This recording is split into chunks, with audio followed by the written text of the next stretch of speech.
Bapak Ibu Saudara, kita melanjutkan studi kita kristalisasi. Masih kitab Ibrani, ini sudah tema yang ke-8. Kita angkatkan temanya perkembangan yang penuh, ya. Apa maksudnya ini? Mari kita melihat di kitab Ibrani ini pasal 6 ayat 1, saya bacakan ini.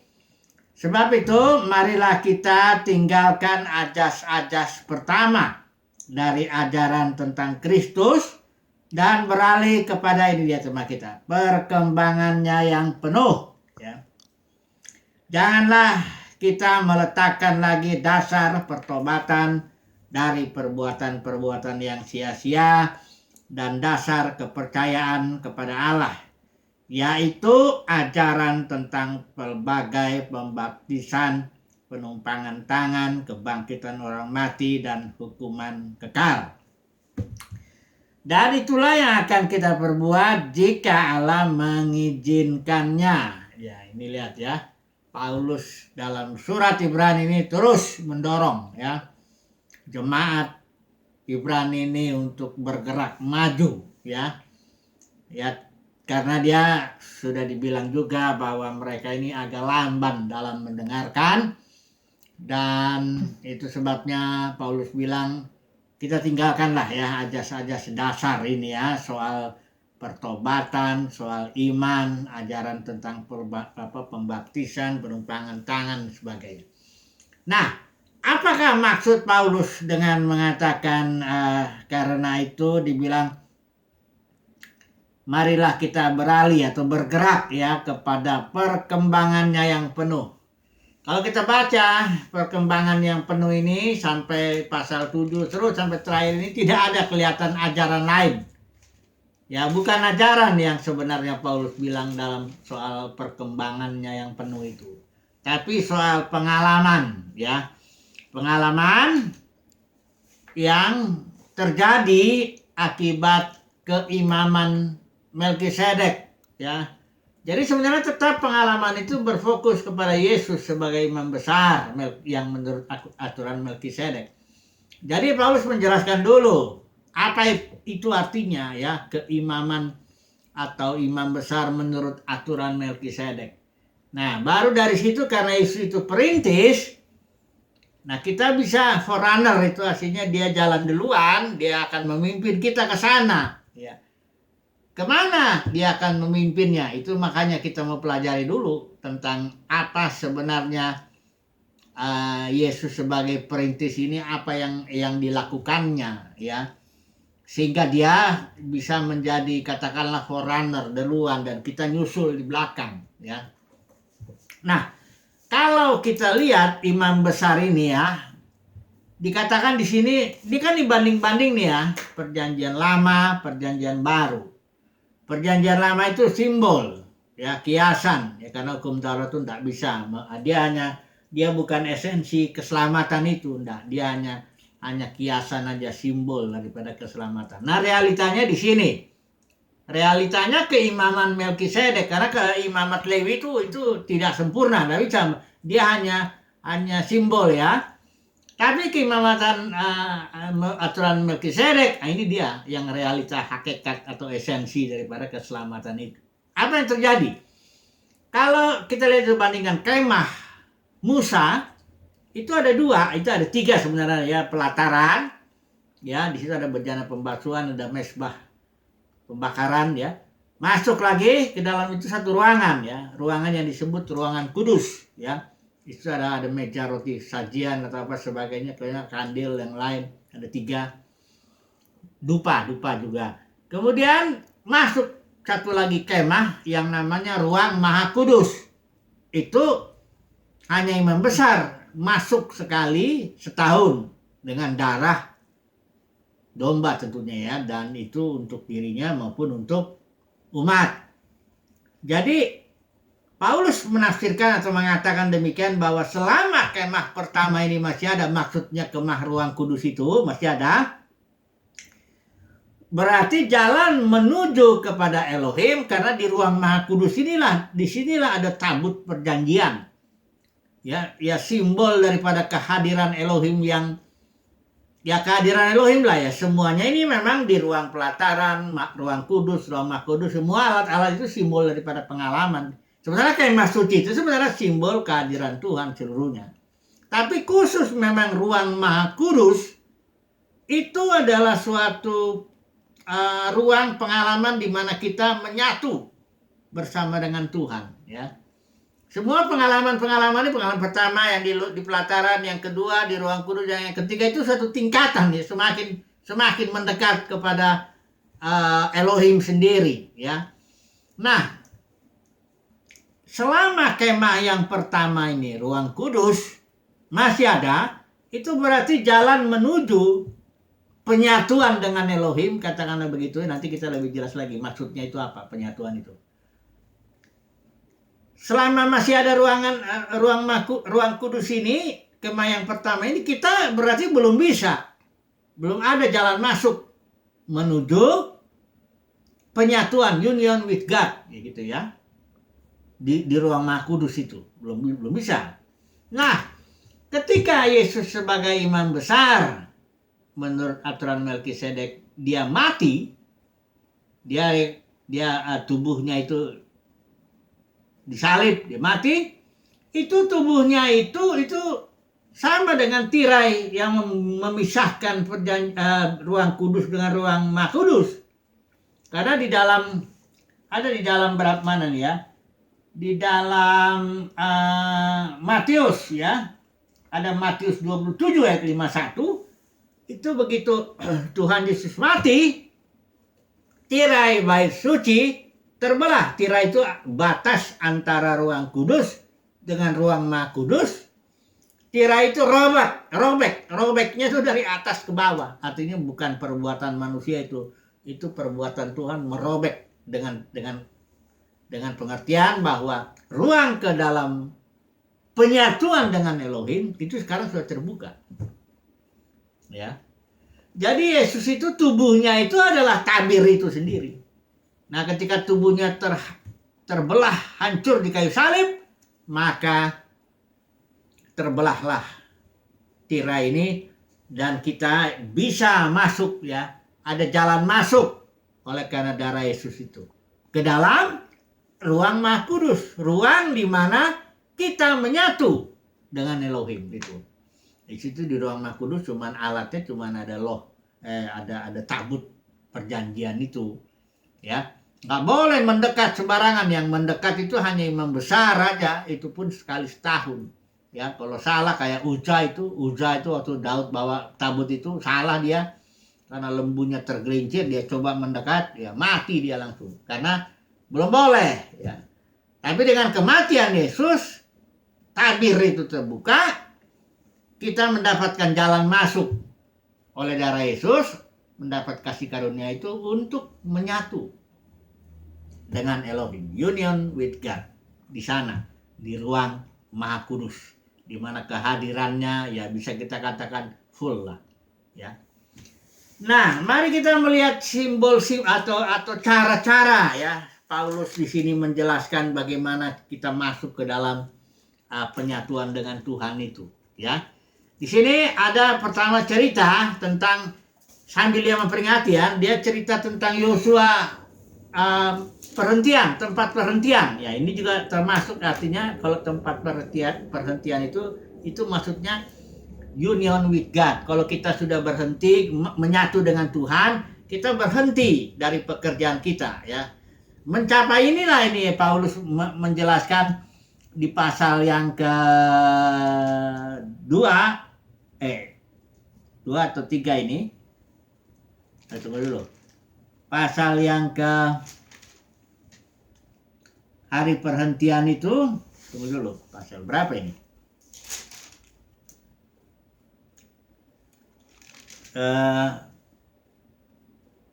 Yesus lebih tinggi. Ini dia. Pasal 3 ya. Pasal 3 ya, ini di sini dibilang, saya bacakan aja ya. Ayat 11-nya ini ya.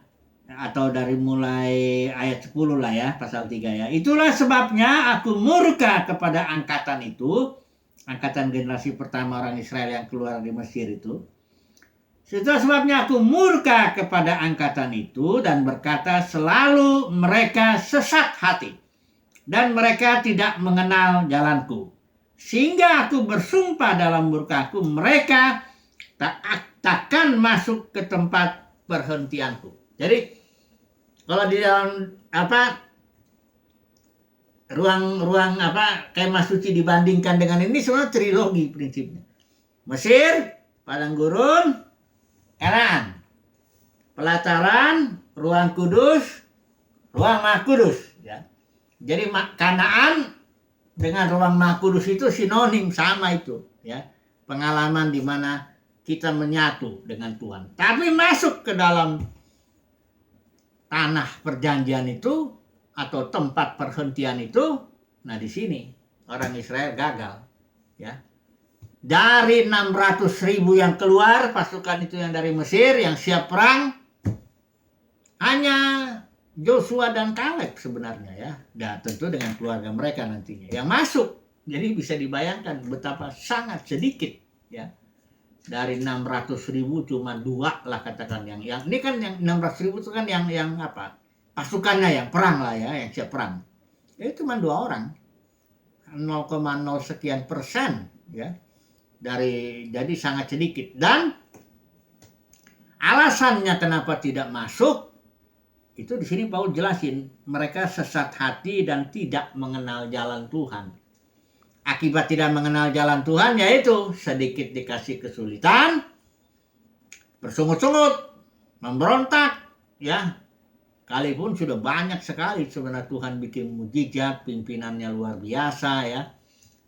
Laut Teberau dibelah, banyak lah ya mujizat itu, tapi tetap ya tidak bisa karena tidak percaya sebenarnya ya. Kalau Tuhan bilang sama mengenai Kaleb ini, sebab Kaleb itu mengikut Tuhan dengan sepenuh hati, habis-habisan lah dia ikut Tuhan lah ya. Akhirnya dia dengan Yosua masuk. Selain dia memang sungguh hati, dia imannya juga ya. Dia percaya bahwa Tuhan berjanji, janji itu atau bagian yang Tuhan memberikan tuh tanah perjanjian tuh Tuhan setia pasti, walaupun ada tantangan, walaupun di situ ada musuh-musuh ya, benteng-bentengnya, tembok-temboknya besar kayak kota Jericho, tapi Kaleb ini kita bisa. Karena kenapa? Bukan karena kita mengandalkan diri kita, tapi karena kita percaya kepada janji Tuhan. Tuhan udah bilang, Tuhan sudah janji bahwa ini tanah milikmu. Nah, jadi ini yang pertama contohnya ya, diberikan soal contoh orang Israel ini, supaya ini sebenarnya Paulus sedang mendorong ini jemaat Ibrani ini agar percaya ya, agar jangan lamban mendengar ya, mendengar karena percaya itu kan timbul dari iman, timbul dari pendengaran ya. Nah ini orang Ibrani ini agak lambat mendengarnya sehingga imannya ya tidak terlalu bertumbuh ya. Nah ini yang mengakibatkan kalau iman gak bertumbuh ya sudah, bagaimana mau bisa masuk ke dalam tempat perhentian itu atau suatu kondisi ruang maha kudus di mana kita bisa menyatu dengan Tuhan. Ini yang Paulus bilang perkembangan yang penuh tuh yang ini, yang dia beri contoh orang Israel itu ya. Di sini bilang jangan kita mengikuti contoh ya. Contoh mereka itu sehingga kita nggak masuk. Ini perhatikan pasal 4 ayat 11. Karena itu baiklah kita berusaha untuk masuk ke dalam perhentian itu, union with God itu, supaya jangan seorang pun jatuh karena mengikuti contoh ketidaktaatan itu juga. Iman dengan ketidaktaatan itu, ketiadaan iman dengan ketidaktaatan itu sama.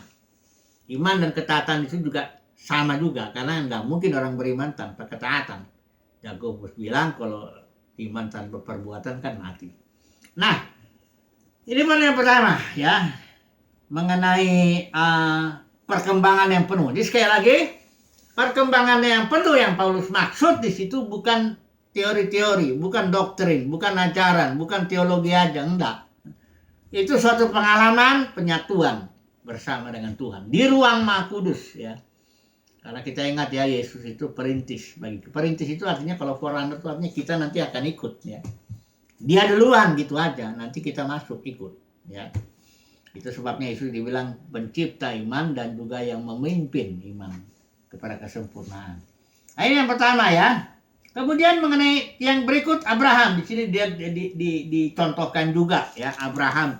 Bagaimana Abraham ini menanti dengan sabar ya. Perhatikan ini ya. Ini pasal 6 ya. Agar kamu jangan pasal 6 ayat 12 ya. Agar kamu jangan menjadi lamban tetapi menjadi penurut-penurut mereka yang oleh iman dan kesabaran mendapat bagian dalam apa yang dijanjikan Allah. Ini apa yang dijanjikan Allah ini kalau bagi Israel itu tanah perjanjian.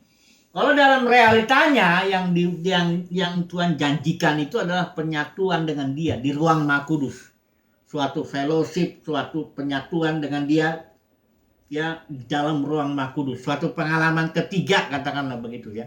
Kalau pengalaman pertama di ruang pelataran, kedua di ruang kudus, ketiga di ruang Maha Kudus ya. Penyatuan ya. Suatu pengalaman yang masuk ke dalam hadirat Tuhan di dalam ruang Maha Kudus ya.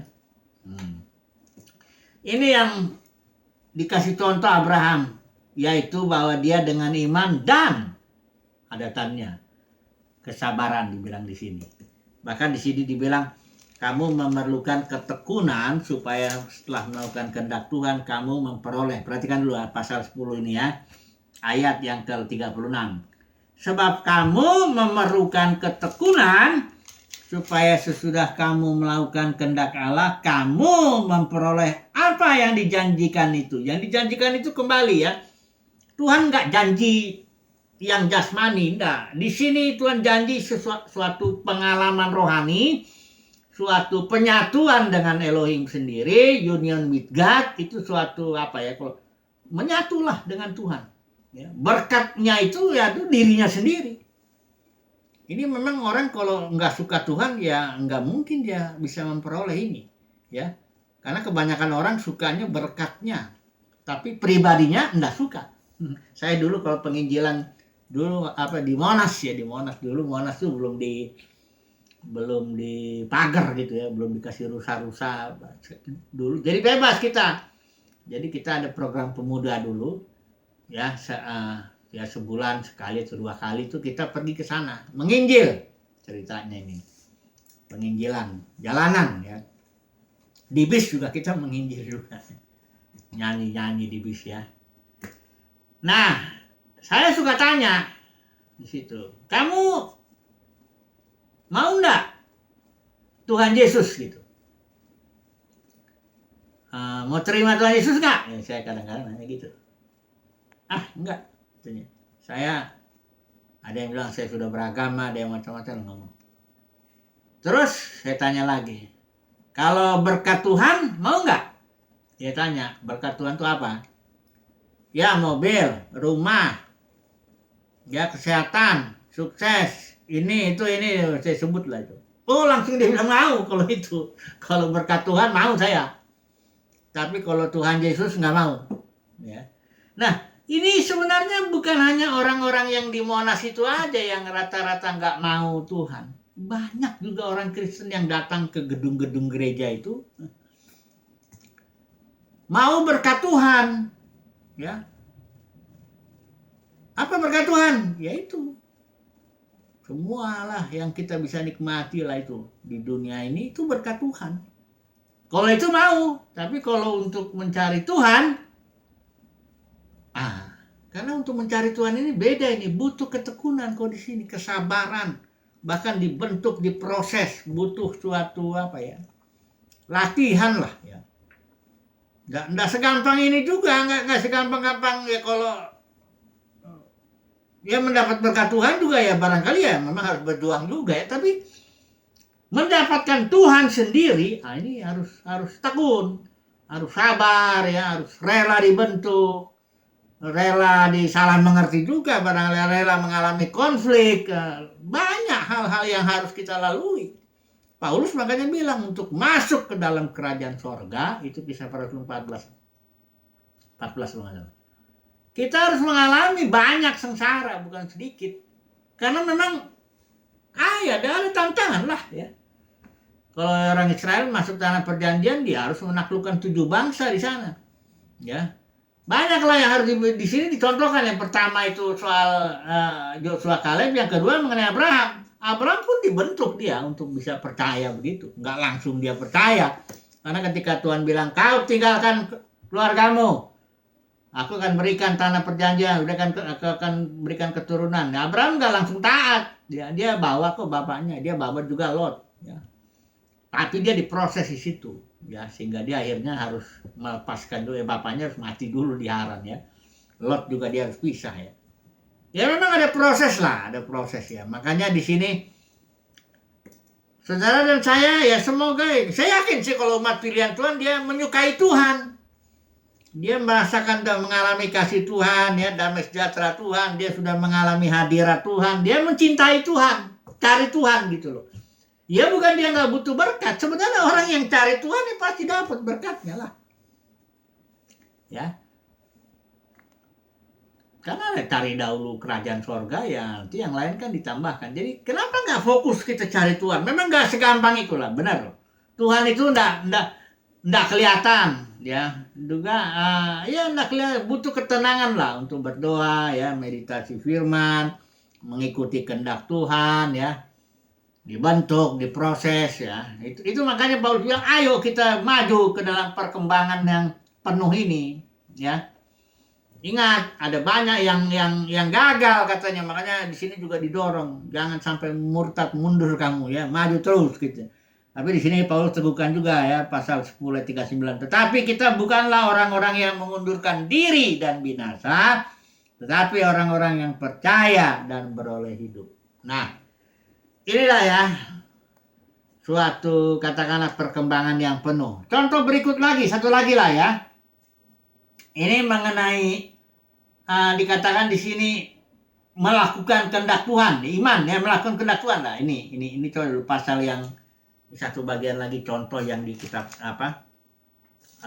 Ibrani ini, bagaimana kita menyatu dengan Tuhan itu, yang ada di mana dia? Nih, pasal 8 ya. Sebenarnya inti daripada Imam Besar Melkisedek itu sebagai perintis, intinya bahwa imam itu melakukan kehendak Bapa. Kalau kita lihat di pasal 8 nih, coba perhatikan di sini ya. Dikatakan di sini, oh, bukan ini ya. Bukan ini, berarti dia di pasal yang ke-10 ya. Pasal 10 ayat 8 ya, saya baca ya. Di atasnya berkata, korban dan persembahan, korban bakaran dan korban penghapus dosa tidak engkau kendaki, dan engkau tidak berkenan kepadanya meskipun dipersembahkan menurut hukum Taurat. Dan kemudian katanya, sungguh aku datang. Inilah imam besar ini datang ini ya, yang menurut aturan Melkisedek. Sungguh aku datang untuk apa? Bukan melakukan ritual, bukan melakukan ini dan itu, tapi untuk melakukan kehendak-Mu. Jadi Yesus datang itu untuk melakukan kehendak Bapa.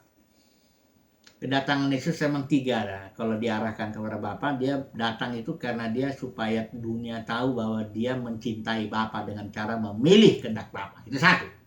Yang kedua, kalau arahnya kepada iblis, dia datang untuk menghancurkan pekerjaan iblis. Yang ketiga, kalau arahnya kepada manusia, dia datang supaya mereka mempunyai hidup, life, joy. Dengan dia biji gandum itu jatuh, tanah, mati, dia akan menghasilkan banyak buah.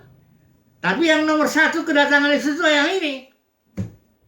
Melakukan kehendak Bapa. Inilah caranya kalau kita mau union with God, ya.